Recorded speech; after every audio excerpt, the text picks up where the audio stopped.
mbalamusiza bassebo ne bannyabo batugoberera ku mukutu gwaffe ogwa Wake Up Africa amanya omuweereza wammwe Kasana Richard. Mwebale nnyo okutugoberera ku YouTube ne ku Facebook kwetuli.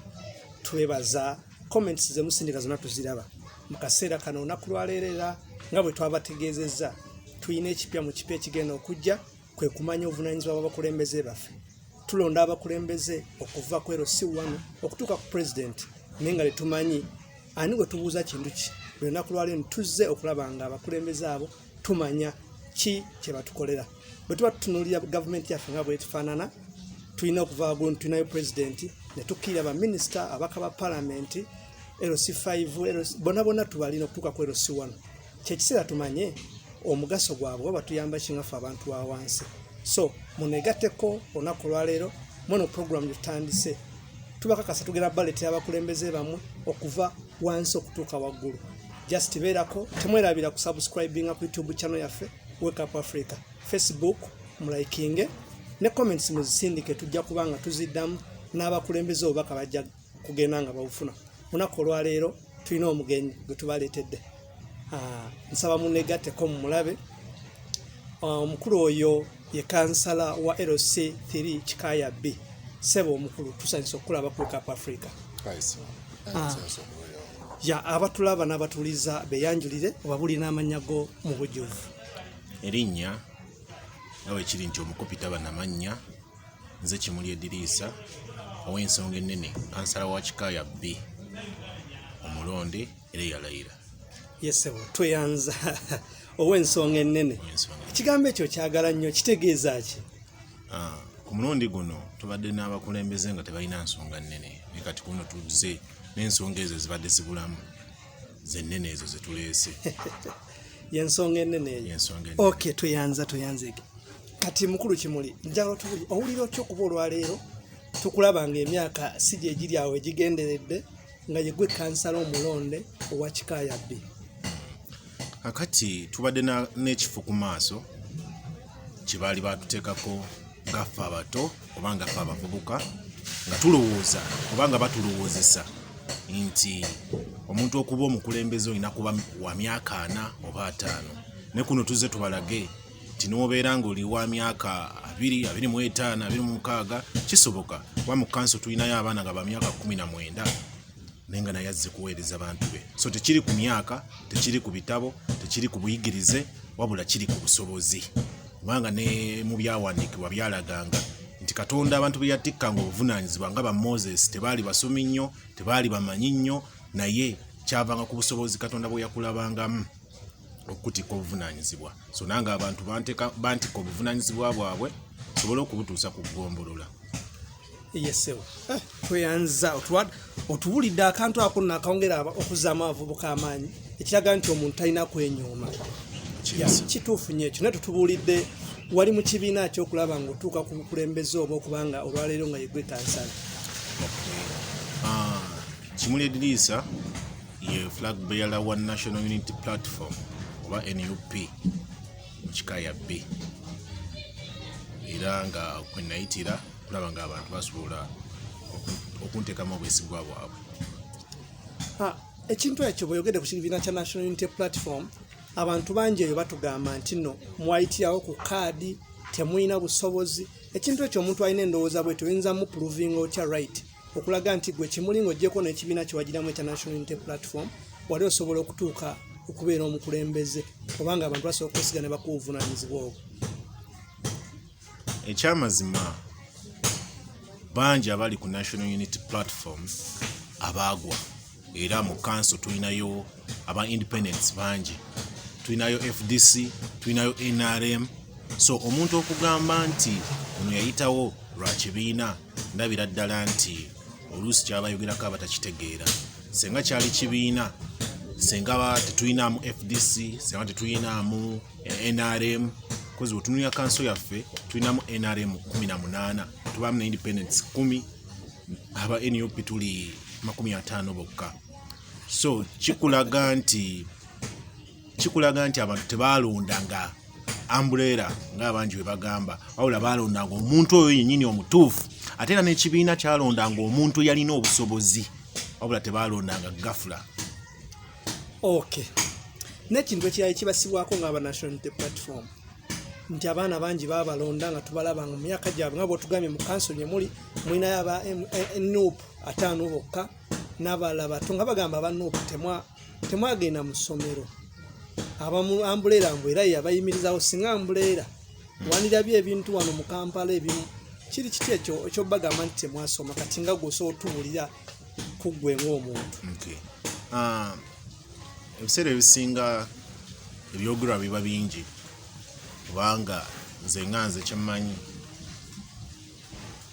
abaana abasinga betulina bo mu kanso ddala kawempe fena tulina obuyigirize ate obw'amaanyi nyinza okubasaasoma genda wala ne nina obuyigirize obunsobozesa okuweereza abantu bange.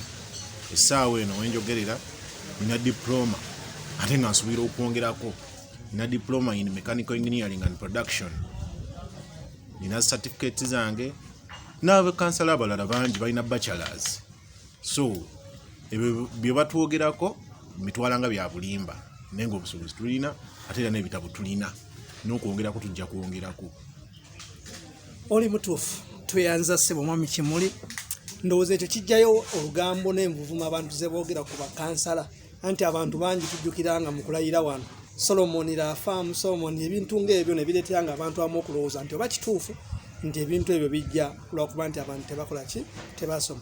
So tweyanza abakyatugoberera tubajjukiza nti tuli ku mukutu gwe bayita Wake Up Africa ku Facebook, ku YouTube ne other social media platforms. Subscribing era likinga osindika reaction yo tujja gisoma era tugire tubiddemu n'abakulembeze eby'ensonga ezimu balina okuzaadwesinga. Katugenze ku nsonga endala ennene nga bwe weyitawo ensonga ennene. Kansala wa LC3 obuvunaanyizibwa bwe ki kye tulina okumubanja oba era tugambe gavumenti tetuyambe ne kuba kansala ng'ate gwe omuntu ebiseera ebisinga kigambibwa ezo local councils ze ziri wansi mu bantu kuba mubeera n'abantu bwe kimu mubeera nakyo.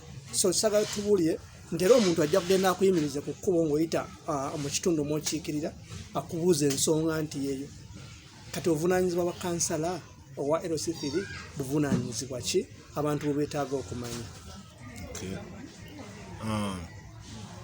Ekyamazima ngaffe abatuukira ddala ku ground abantu batusuubiramu ebintu bingi. Ekyamazima ebintu bingi bye bakusuubiramu ne of which ebimu tebuba buvunaanyizibwa bwaffe. Mwami Museveni yakwata obuvunaanyizibwa obwali bulina okuba obubwe n'abutika abakulembeze ba wansi n'abugira ddala ku bakulembeze abafuna ssente ezitegeerekeka oba n'abuteeka ku ffe ababasiibamu. Kubanga omuntu aleka MP afuna miliyoni eziwera 3 olw'okuba nti tamutuukako buli lunaku wabula ate naaba nga atunulidde ggwe kansala oba omuntu oba kansala amutuukako buli lunaku. Naye ng'ate obuvunaanyizibwa bwaffe bubale nnyo era bw'oba ogenze mu mateeka ssebo obuvunaanyizibwa bwa kansala bubale rows ziringa 4 oba 5. Bwe mba nsobola okumenyako ezimu ku zo obuvunaanyizibwa bwa kansala obusooka bwe tubukola era twabutandikako dda. Kansala alina kubeera mu bantu be n'aba ng'asobola okubaggyamu ebyo ebibaluma oba ebibanyigiriza asobole okubitwala ku ggombolola. Obuvunaanyizibwa obulala kansala avunaanyizibwa ku nsaasaanya y'emisolo gya gavumenti egibeera mu kitundu kye. Nyinza okwogera nti ng'okulwanyisa corruption, sente zikozeseddwa zitya, kwegamba nkiyita supervising, okusupervisinga emirimu, okulondoola sente za gavumenti ne programu za gavumenti ezibeera mu kitundu. Kansala avunaanyizibwa ku buyonjo oba ekitundu kye. Omwo mubaamu okulongoosa emyala, kasasiro, enzizi, obuguudo bw'omunda ebbalibbali obuguudo bw'omunda. Kansala era y'omu avunaanyizibwako ku security y'ekitundu. Bano babbi,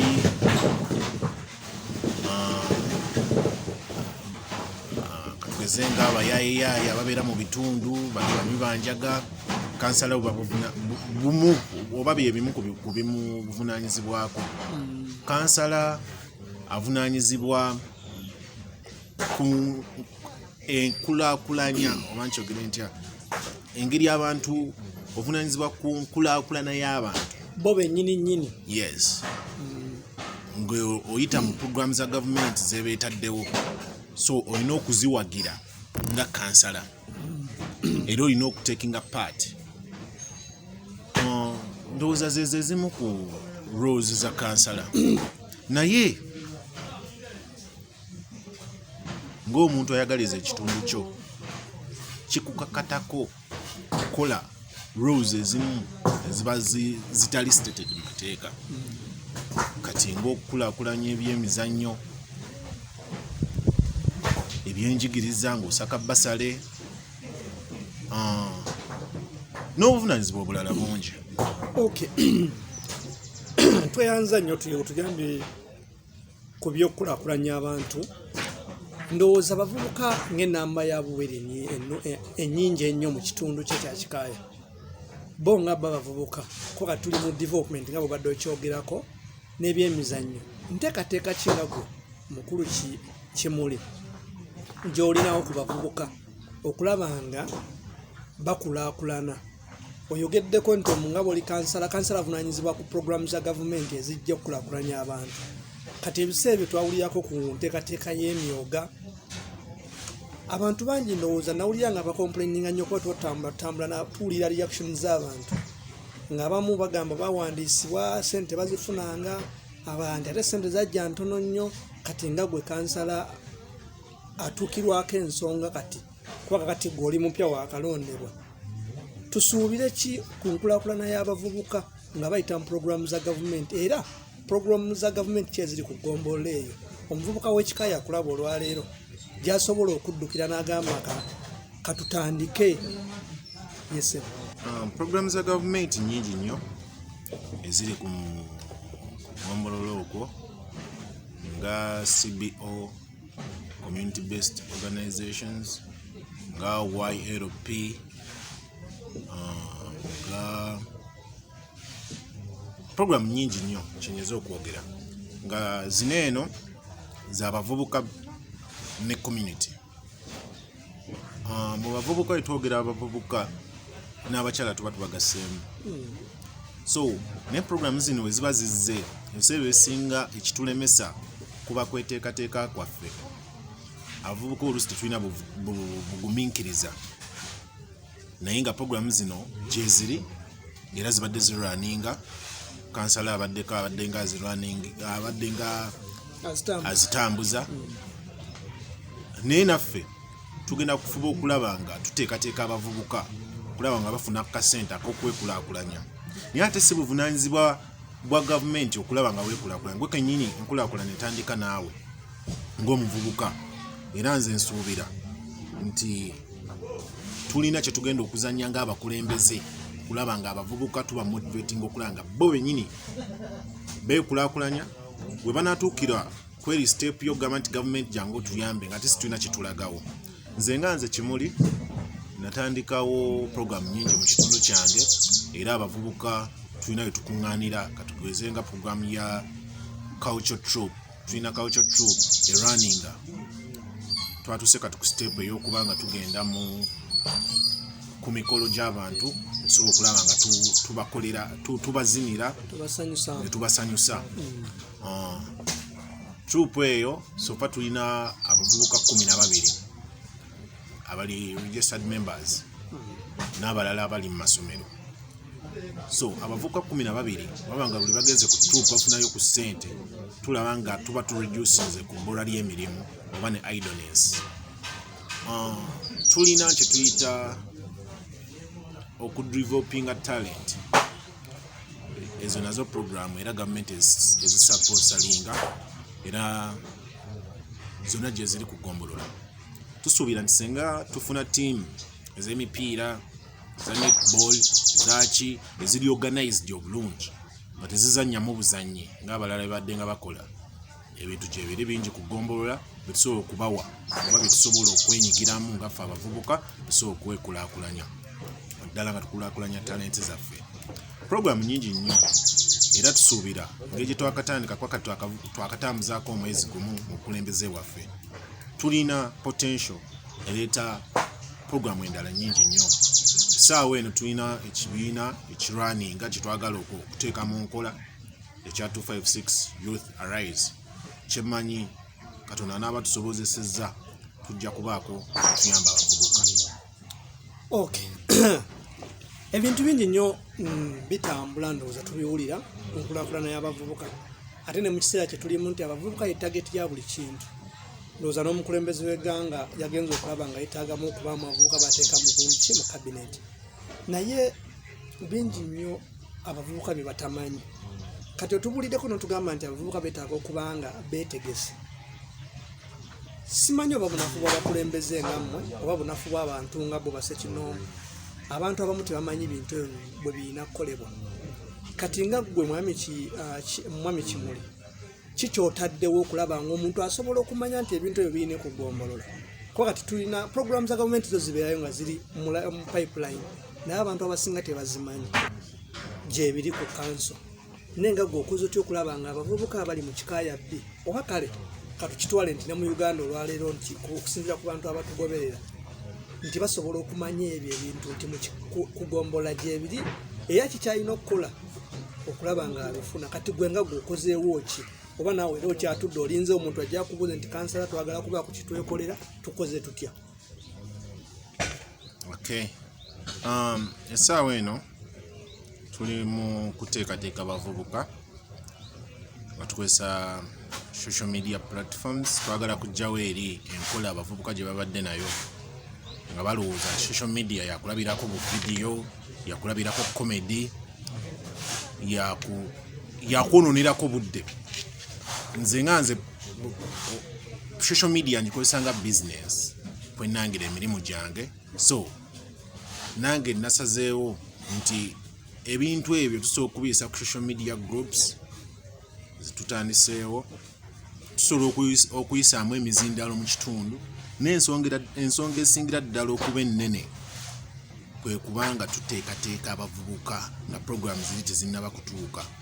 Twatandise okuteekateeka abavubuka mu groups z'abantu 15 ku 2 oba 30 so that message eyo senga ebezze ebatuukako bulungi. Okay. Nikirala nga tuziyo katono nnyo emabega. Principal w'ekibiina kya National Unity Platform alina engeri gye yali agambamu bakansala bano. Alaganga abalabula abawa message ku bintu kuba batugambye nti nno obuvunaanyizibwa bwo nga kansala okulaba ng'olwanyisa enguzi mu kitundu oba mu ggombolola actually ne mu ggwanga yonna okutwaliza awamu. Omukulembeze wammwe ebiseera ebisinga yalinga tugambe yali tabeesiga, yali abalabula ku mbeera eyinza okubatuukako nga mmwe abakulembeze.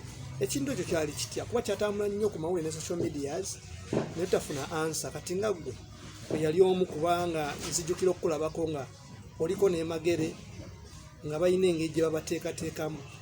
Experience eyo yali etya ku nsonga ya corruption eri bakansala? Omukulembeze yali atutegeeza nti tetulina kukkiriza tugulirira kulaba nga tudda ku sayidi enyigiriza bannayuganda. Era ye message yali atuwa tuleme kuba cheap nnyo kuba bannayuganda abatulonda batulaba ate tebeerabira. Era bangi bakansalas ababadde mu kansa eziwedde abaddanga ku sayidi enyigiriza abantu tebaakomawo bangi ku bo. So bannayuganda bateekamu obwesigwa bwabwe era be bamu abagenda okubaawo nga emyaka 5 giweddeko. So nange nteeka omulanga era nkubiza bakansalas baleme kubanga balya mu bantu ababalonda olukwe. N'abalukwe omuntu ayinza okusalawo olunaku lwayo n'agamba kaŋŋende eri osanga waliyo yalaba nga tugambe nti alabye omusana kuba kulya mu bantu lukwe okwo. Okugenda eri okulabayo omusana era wali osobola okugulaba before tebanaba kuwa kaadi ya National Unity Platform. Ebibiina ebirala bingi byaliwo. So gwandibadde ogenda lumu luli abantu nga tebannaba kwesiganga wa kibiina kino. Okay. Bassebo ne bannyabo twongera okwebaza okutuwuliriza n'okutulaba. Tuli ku mulamu ogw'okulaba nga tusomesa abantu okumanya obuvunaanyizibwa bw'abakulembeze. Olunaku olwaleero tulina omukulu ow'ensonga ennene, kansala wa Kikaaya B alina ensonga ennene ndowooza musobola okuziwulira ne muzijaajiiga. Twongera okubategeeza nti n'obulwadde bwa COVID mwebuli. Twekuume ng'abantu ffe ffennyini.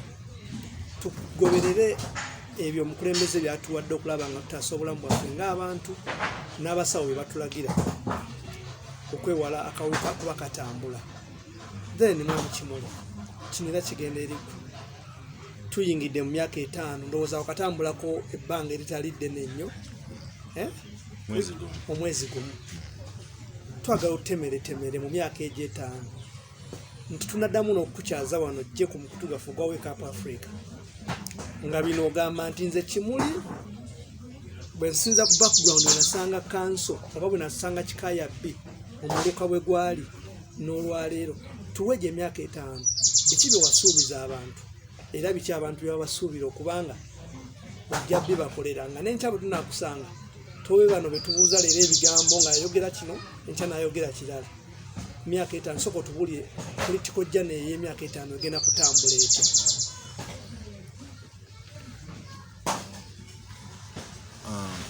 Political journey y'emyaka 5 Katonda nga tusobozesezza tugenda kusitula Kikaaya tuve mu B tugende ku Kikaaya ng'omuluka nga tukola ebintu abantu bye baali batatusuubiramu. Sookera ddala kwe kulwanyisa ebbula ly'emirimu.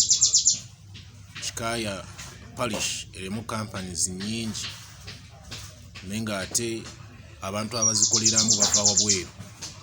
Tusuubira nti nga kansala buvunaanyizibwa bwange okutuukirira kampani ezo n'ensaba ate siti abakozi nga 10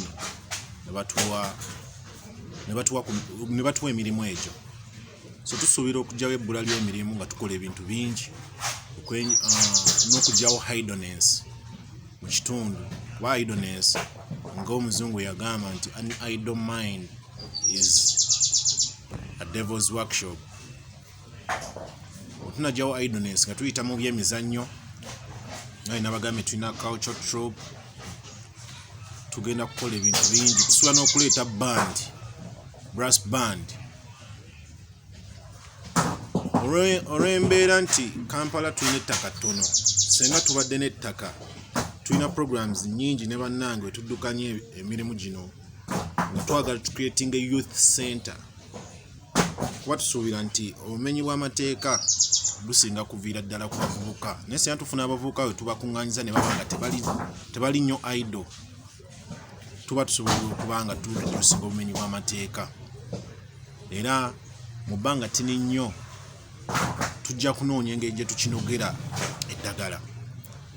Tusuubira enguudo mulimu ebintu ebimu nga kansala nga bulina kuba buntu butono nnyo. Ezo si ze zimu ku nsonga ennene. Obuntu ng'enguudo, myala kuba ebyo twabitandiseeko dda. Kikaaya egenda kudda ku ntikko nga amazzi tegakyakuba abantu nga luli. Kale niwe gaba gazze kuba abantu abasinga bazimba mu bisenyi. Gagaba matonotono nga tegaba kuba ate kutwala bintu byabwe. Tulina embeera y'ebyobulamu abantu bangi balina ebiku naye basobola n'okugula eddagala ku maduuka. Tusuubira nti ebintu ebyo ndowooza z'ensonga ennene ezo biku nsiri ebyo byo tusobola okubikwatako ngaffe tulume linda gavumenti gy'eri waggulu. Kubanga ebintu ebyo tubadde nga tubikola era tetugenda kukomya kubikola. Waliwo abantu abatera okuyiwa amazzi mu makubo, amazzi makyafu ne gabeeraawo ne gabasitagana nti ensiri ne zibaluma. Ebintu ebyo tugenda birwanirako ddala. Abantu abatazitooyi buli n'olaba nga yakonectinga tooyi ku mwala buli enkuba weetonnya n'atagundi oyo bamuyita sewage n'ata sewage n'awunyirira abantu n'abalwaza.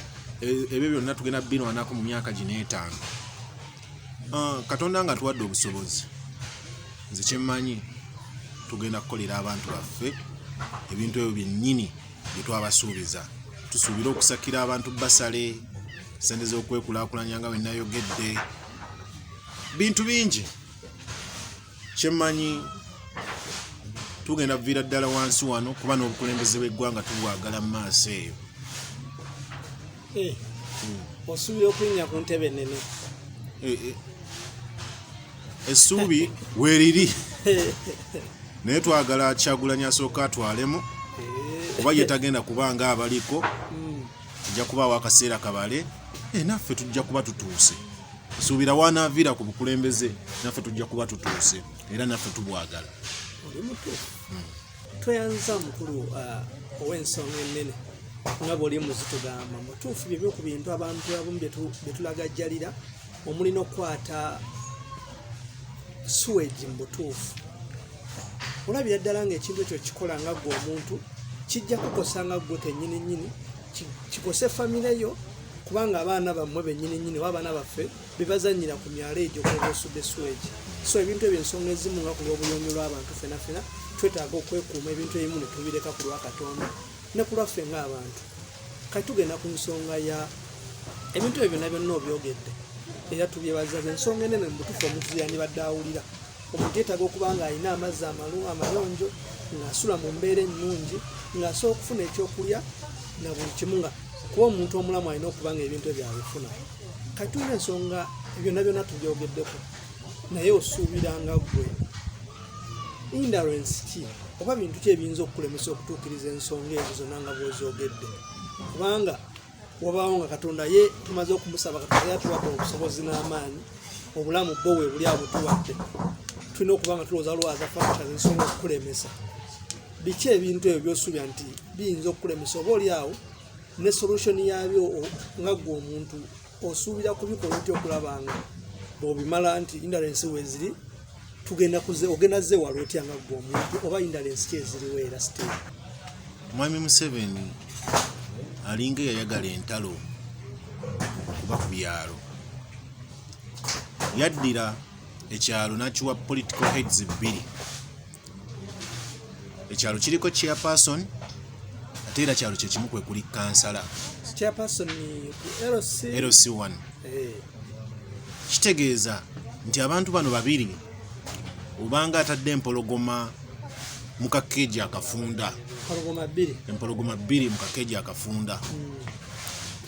Ekisookera ddala chairperson ayagala kulaga amaanyi nti nze nannyini kyalo. Wabula ate ne kansala olina okwekisasayizinga duties zo. Kati ebintu ebyo byonna bikoonagana.